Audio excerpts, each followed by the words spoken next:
श्री हरिदास। राधे राधे भक्तों, कैसे हैं आप सब। आशा यही करती हूँ कि आप सब भक्त बहुत अच्छे होंगे। दोस्तों, आज मैं आप सबके लिए लड्डू गोपाल जी की फिर से नई लीला कथा लेकर आई हूँ। लेकिन दोस्तों, आज की लीला कथा सुन करके ना आप बिल्कुल हैरान रह जाएंगे।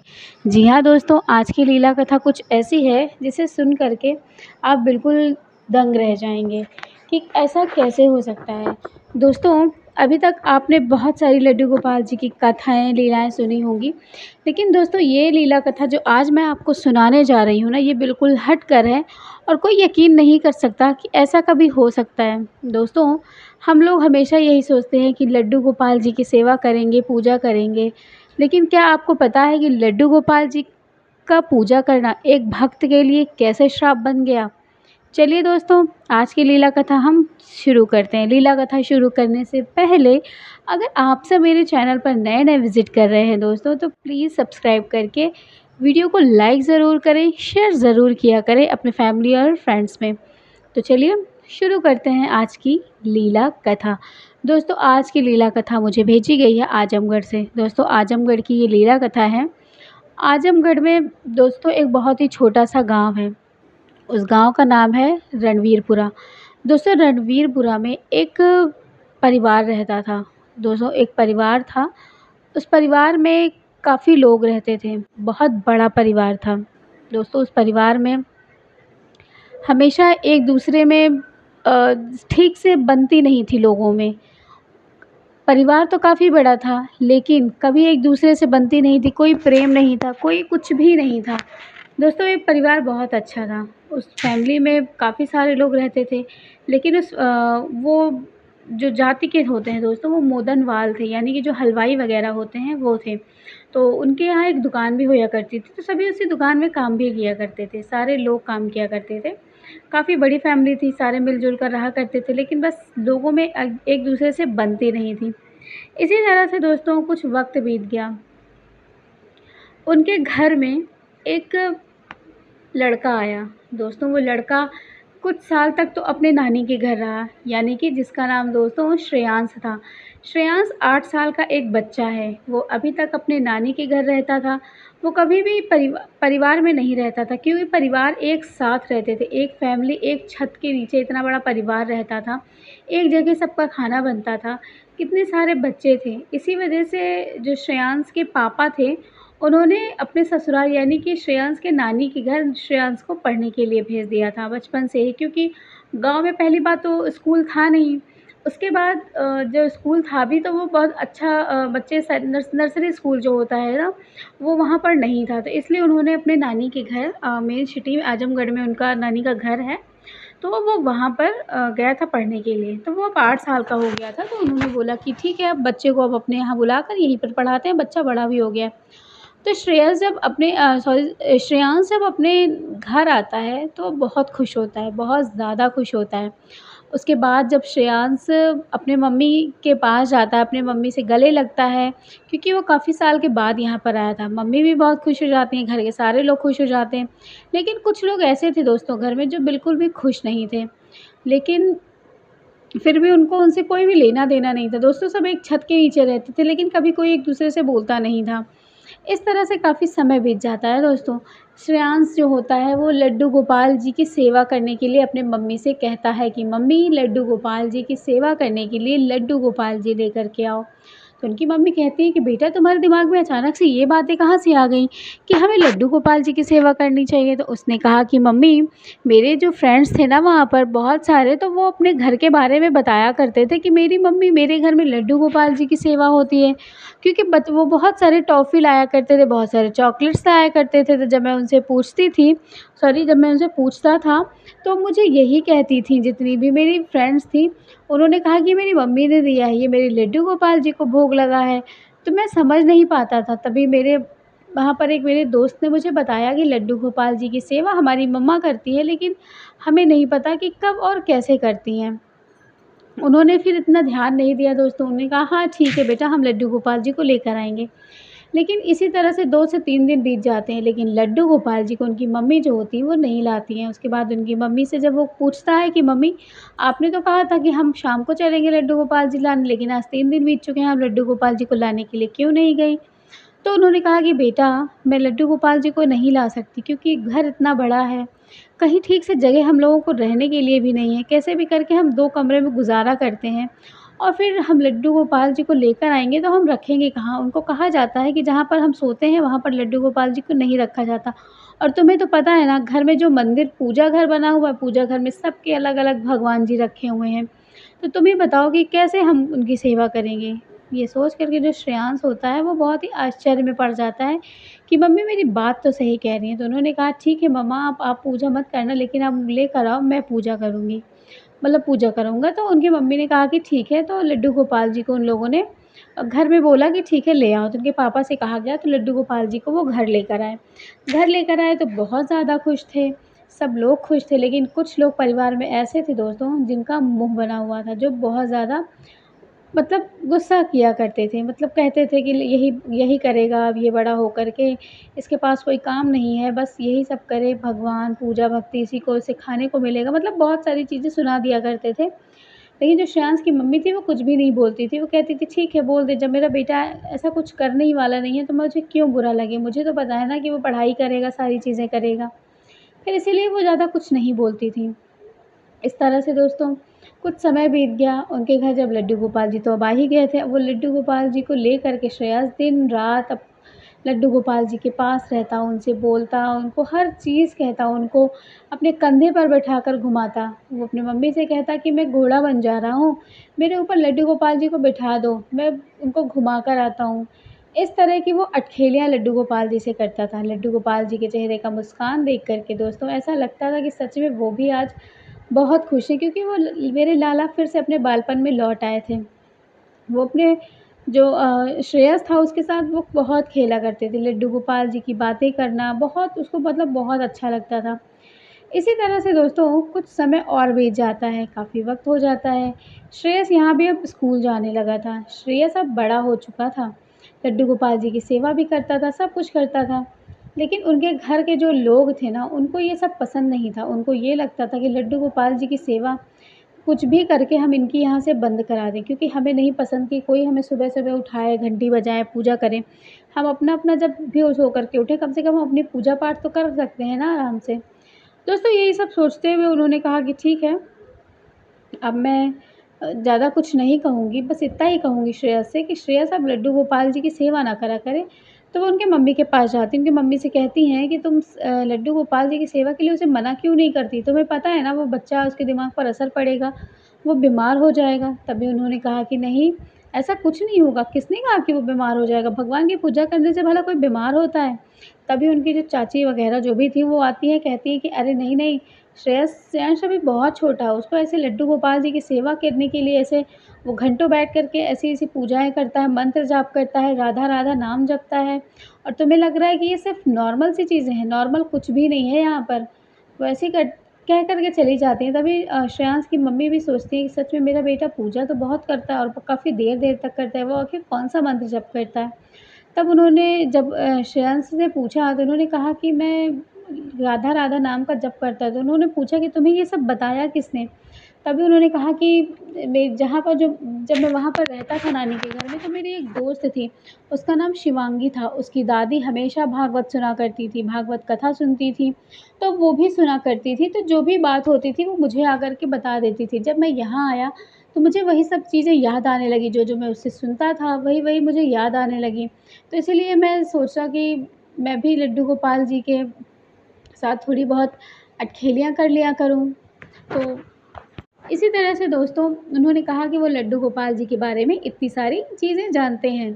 तो जब श्रेयस ने अपनी मम्मी से ये बात बताई तो उनकी मम्मी एक तरफ खुश भी हो गई, एक तरफ दुखी भी हो गई कि मेरे बच्चे को कहीं किसी की नज़र ना लग जाए। मेरा बच्चा इतनी पूजा-पाठ करता है, सारी चीज़ें करता है। इस तरह से काफ़ी वक़्त बीत जाता है दोस्तों। लड्डू गोपाल जी की सेवा करते-करते बहुत समय बीत गया था। तो उनके परिवार में जो लोग थे, जो उन लोगों से बहुत ज़्यादा जलन रखा करते थे क्योंकि कहते हैं ना कि किसी की तरक्की कोई नहीं देख सकता, कोई भी नहीं देख सकता। तो बस वैसे ही उनके पिताजी की तरक्की हो रही थी और घर के जो लोग थे वो उनको तकलीफ़ें हो रही थी। तो उन्होंने एक दिन घर में लड़ाइयाँ शुरू कर दी लड्डू गोपाल जी के प्रति कि यहाँ पर पूजा पाठ करते हैं, सुबह-सुबह उठ कर के हम लोगों का दिमाग ख़राब हो जाता है, वैसे भी रात भर नींद नहीं आती और सुबह उठते हैं तो इनका भजन सुनो उठ कर के। क्या ये लड्डू गोपाल जी की सेवा लगा रखा है हर वक़्त। कहीं कोई भी खाना बनता है तो सबसे पहले लड्डू गोपाल को भोग लग जाएगा, तब खाना बनेगा। मतलब उन लोगों ने इस तरह से बात सुनाना शुरू कर दिया था दोस्तों कि बिल्कुल ये हैरान कर देने वाली बात थी। घर में पूरा माहौल ख़राब हो चुका था इस तरह के लड़ाई झगड़े से। मतलब कुछ भी ठीक नहीं हो रहा था, ऐसा लग रहा था। उधर श्रेयस की मम्मी बहुत रोती थी कि इससे पहले ही हम अच्छे थे, जब हम कभी पूजा नहीं करते थे, लड्डू गोपाल जी की सेवा नहीं करते थे, तब तक हम बहुत ही अच्छे थे। ये मेरा बेटा पता नहीं कहाँ से ये जानकर आया और इसने बताया और आज तब से ये पूजा कर रहा है, तब से उसकी ज़िंदगी ऐसा लगता है कि कोई श्राप बन गई है, श्राप बन के उतर रही है। सब लोग उसी को कहते हैं। दोस्तों इस तरह से उनकी मम्मी ज़ोर-ज़ोर से बड़बड़ाने लगी और लोगों से बहस भी करने लगी। क्योंकि उनका बेटा लड्डू गोपाल जी के बारे में लोग कह रहे थे, तो उन्होंने कहा कि लड्डू गोपाल जी तो घर में है ही, अगर उनकी सेवा करते बने तो करो और नहीं करते बने तो मत करो। लेकिन आप लोग लड्डू गोपाल जी के बारे में कुछ भी गलत ना कहें।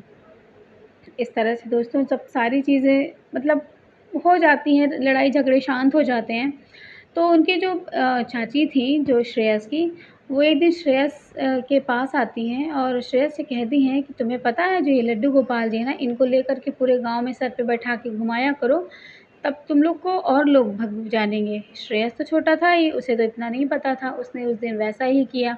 वो पूरे गाँव में लड्डू गोपाल जी को घुमा कर लेकर आया। ये देख कर के गाँव वाले तो बहुत खुश हो गए। उन्होंने कहा चलो कम से कम इनके लड्डू गोपाल जी को हम लोग देखने को तो मिला हमें।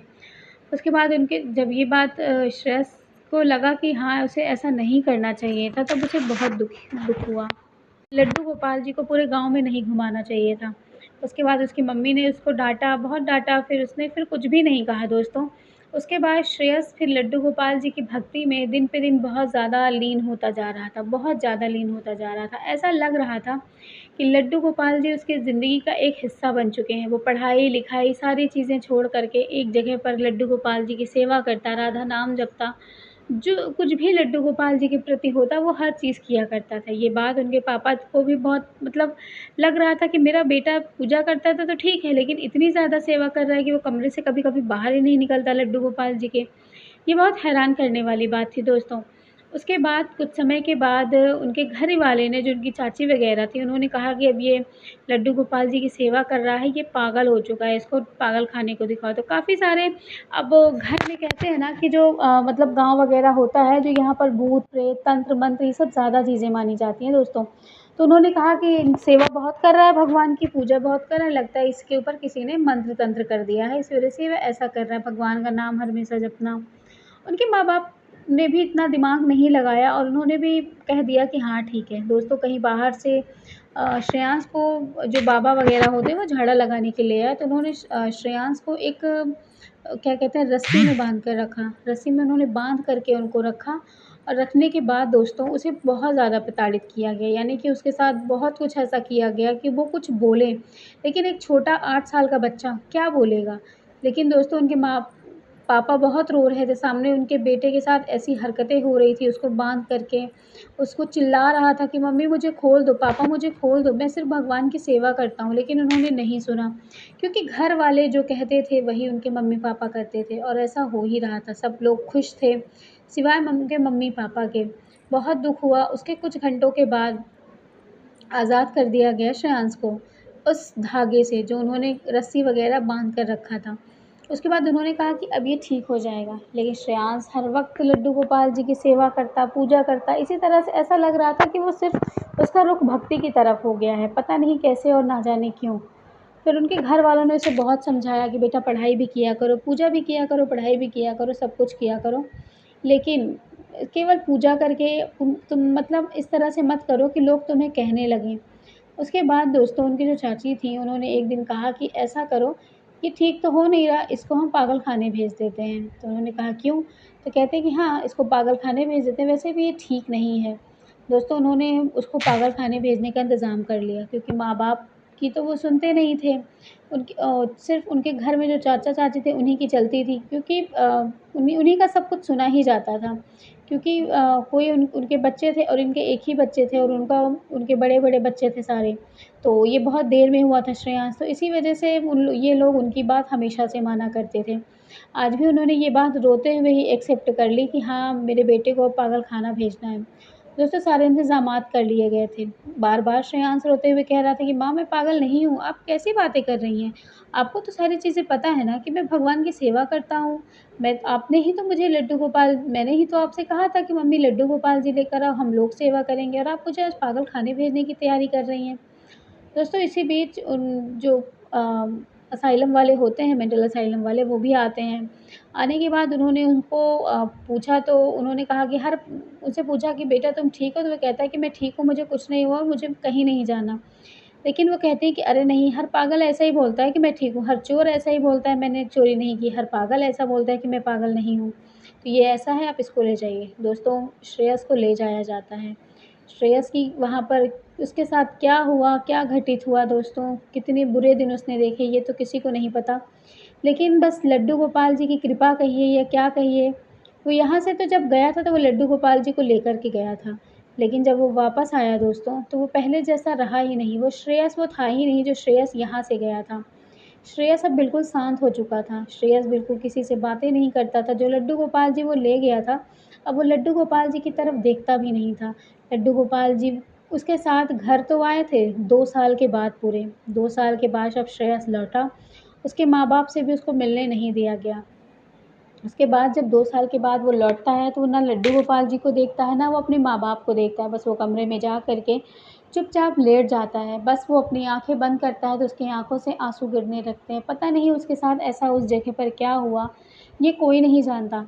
लड्डू गोपाल जी उसके साथ थे, क्योंकि जब वो लड्डू गोपाल जी वो श्रेयस जब घर आता है, तो लड्डू गोपाल जी भी उसके साथ घर आते हैं। दोस्तों उसके बाद एक जो लड़का था वो अब 10 साल का हो चुका था। माँ-बाप को देख कर के वो माँ-बाप को शायद पहचान रहा था या पहचानना नहीं चाहता था, ये तो नहीं पता। लेकिन सब यही कहते हैं दोस्तों कि लड्डू गोपाल जी की सेवा करना मेरे बेटे के लिए श्राप बन गया। ना मेरा बेटा लड्डू गोपाल जी की सेवा करता, ना उसके साथ ऐसा होता, ना वो कभी पागलखाने जाता और ना आज वो हम सबको पहचानता। तो दोस्तों आप ही लोग बताइए कि इसमें गलती किसकी है? माँ-बाप की, जिसने दूसरों के कहने पर आकर अपने बेटे को एक ऐसी जगह पर भेज दिया, जहाँ पर शायद किसी को नहीं भेजा जाता। एक बच्चों का असाइलम था, जहाँ पर उन्हें भेजा गया दोस्तों, उसको पागलखाने भेजा गया। कहा गया कि बच्चा पागल है, 2 साल के लिए वहाँ पर भेज दो, थोड़ा-सा इसका दिमाग सुधर जाएगा और दोस्तों वहाँ उसके साथ ना जाने क्या किया गया। अब इसमें माँ-बाप की गलती है दोस्तों कि लड्डू गोपाल जी का श्राप है? आपको क्या लगता है? मुझे ज़रूर बताइएगा। तो दोस्तों आज की थी ये लीला कथा, मुझे सुन कर के बहुत दुःख हुआ दोस्तों, बहुत ज़्यादा दुःख हुआ कि हर चीज़ हमारे सनातन धर्म के ऊपर ही उठती है, हर उँगली, हर चीज़ हमारे भगवान के ऊपर ही उठती है। चाहे हम कुछ भी खुद से गलती करें, लेकिन हमेशा भगवान को ही दोषी ठहराया जाता है। हमें कभी चलते वक़्त चोट भी लग जाती है ना दोस्तों, तब भी हम कहते हैं कि हे भगवान क्यों ऐसा करवा दिया मेरे साथ? कुछ भी होता है तो हम हर चीज़ भगवान से जोड़ देते हैं, कभी अपने कर्मों का दोष नहीं देते। वैसे भी उनके माँ-बाप थे, उन्होंने अपने कर्मों पर अपने अगर ऐसी चीज़ें रोकी गई होती तो शायद आज श्रेयांश के साथ ऐसा नहीं होता। एक 8 साल का बच्चा जो अब बिल्कुल ज़िंदा लाश की तरह ज़िंदगी जी रहा है। तो दोस्तों आप सबको क्या लगता है मुझे ज़रूर बताइएगा। तो चलिए मिलूँगी लड्डू गोपाल जी की फिर से एक नई लीला कथा के साथ, तब तक के लिए राधे राधे, जय श्री कृष्णा।